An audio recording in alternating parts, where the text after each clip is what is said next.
Ross was interviewing this guy who was, this former intelligence community guy who now works for Americans for Safe Aerospace, which is this organization set up by Ryan Graves, who's one of the pilots kind of involved tangentially around the gimbal video and the Go Fast video. And he was showing these videos of, presumably what were the most compelling cases that the Americans for Safe Aerospace had to show. And the first one he showed, I kind of recognized it as being the ISS.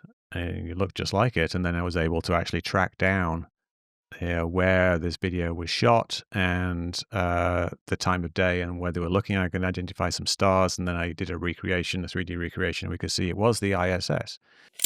Then there's this video of a shimmering object moving slowly across the sky, which is described as an amorphous, rapidly changing blob of light and energy-emitting colours throughout the visual spectrum, long-duration positive lift, and then travelled approximately 40 miles in 5 seconds.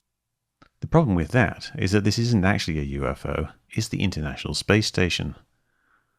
Like with sky lanterns, most UFO analysis begins with just recognizing things. I recognized the look of this one as being like the ISS, so I investigated. Ross gave the date and the location as Minneapolis, July the 9th, 2025. The exact time was missing, but most ISS sightings are a bit after sunset or a bit before sunrise, so I loaded up SITREC, set the date to July the 9th and the time to 9 p.m. and the camera location to Minneapolis. I then loaded the satellites using the NORAD data and set it to just display the ISS.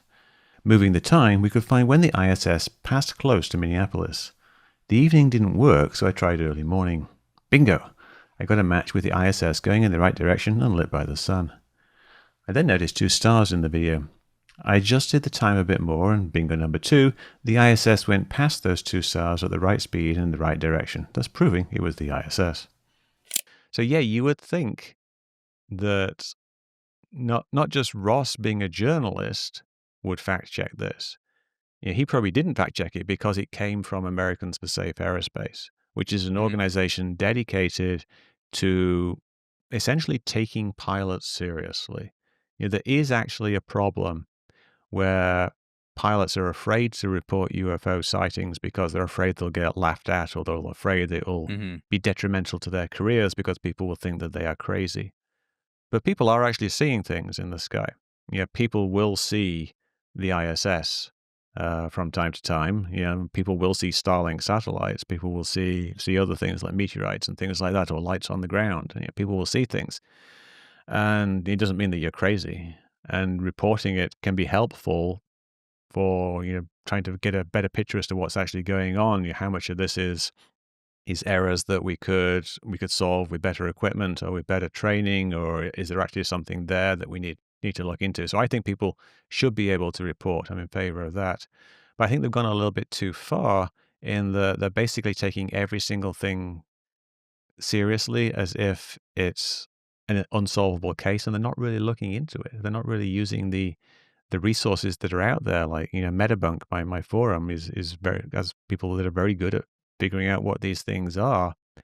But people who have these cases, they don't want to share the information with what they see as debunkers who would actually figure out what's going on. And that's kind of very unfortunate. You got people like Ryan Graves, and I think he to some degree sees me as being the opposition. And so he doesn't want to release information because he knows that I will analyze it and figure out what's going on, or other people will analyze it and figure out what's going on. And it's kind of, unfortunate because I think we all want to figure out what's going on. But, there's this belief that they feel that something is going on, and they feel that I don't feel that, and that I'm trying to stop that truth being revealed. And so it's we get this kind of confrontation, which is rather unfortunate.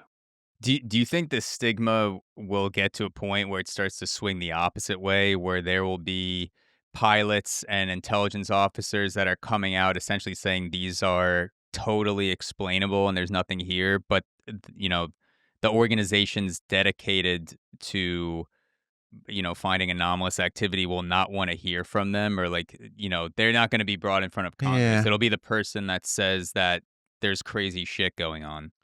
I don't know. I mean, I think it depends a lot on the individuals who are involved. Some people, like say Lou Elizondo, have a much, much lower like threshold for accepting something. You've seen the stuff Lou Elizondo has put out. He held up a picture of a kind of an alien mothership that he said he got from the U.S. Embassy in Romania, and it turns out it was just a reflection of a light in the window, and some guy's spiky hair was partly obscuring the light. Yeah. Then another one, he showed like a picture of a flying saucer over a field somewhere viewed from a plane. Turns out it was just irrigation circles. It was a light one and a dark one, so it looked like a shadow. And these were just trivially easy things for him to solve.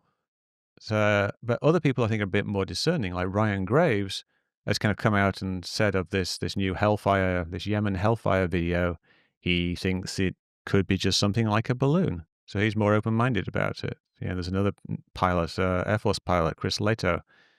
He's also come out and said it looks like a balloon, and Yeah. he's one of the kind of UFO guys. So I think it's going to be a mixed bag. There's this guy Marek von Redenkamp who's quite popular on UFO Twitter, and he's adamant that certain cases are genuine anomalies, like Gimbal and this Yemen case. But he also recognizes that other cases, like the Aguadilla case and the Chilean Navy case, are not. So it's almost like people. It depends where they fall on a particular case, and it could depend on what they're exposed to and what information that they've seen. So I think we are going to have a variety of different takes through the future, and what the organizations do is kind of unclear at this point. You got Arrow. I think Arrow is very focused on solving cases and figuring out if they are enemy drones or whatever. And I don't think the people at Arrow have any real belief that it might be aliens. Yeah. They say they're open to the possibility. I mean, yeah, sure, we're open to the possibility, but without any actual evidence, and they haven't seen any, then why go there? Well, let's focus on solving cases and figuring out if any of them are foreign technology.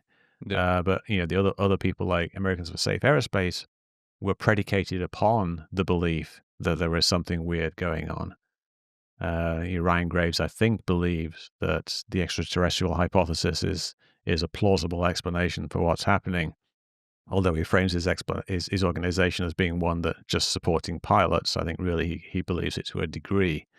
And other people like the Sol Foundation, even more so. The Sol Foundation is basically people who believe in the psionic theory of UFOs, that you can actually summon UFOs and commune with them, and it's people who have special brains who are the ones who see UFOs, and it's kind Is of it a the bit Soul Foundation, like SOUL? You mean SOL, Soul? SOL. like the Okay. sun, yeah. Gotcha. Yeah, I wanted to ask you about that, like this spiritual turn that we've seen in ufology the Yeah. last. I mean, you know better than me, but like the last 5 years plus, I feel like a lot of the claims have started to turn towards this more Yeah. spiritual Last realm. the last 2 years, especially the last 1 year, it's really ramped up. It's really Yeah. ramped up over the last 1 or 2 years. Yeah, the Jake Barber egg Mhm. interview, Stephen Greer's meditation protocols to like call UFOs. What do you make of this shift towards the spiritual with ufology? Yeah, I think it's a couple of things. I think it's partly the mainstreaming of ufology has allowed this belief to come to the surface, because it's something that a lot of people in the ufology community already had this belief in some kind of supernatural underpinning of UFOs. There's a famous ufologist called Jacques Vallée, Mhm. who basically thinks that UFOs aren't really aliens as such, but they're kind of interdimensional tricksters that are using UFOs as a cover for their interference in the world or their interactions with the world from their dimension. So it's some kind of really weird thing.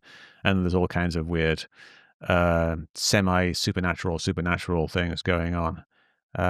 So I think like so we've got that coming to the surface, but it's also part of kind of in a way the post evidence phase of ufology. There has been Mm. so many videos come out and then be explained or debunked or like shown to not show what people thought that they were showing, that people are getting a bit tired of that, and they don't think that the going after evidence like videos and stuff isn't so much a profitable route. Not profitable in the sense of money, but that's involved, but like fulfilling and rewarding route. And so the claims of things like psionics, which are untestable and unprovable, become more attractive because you can't debunk it.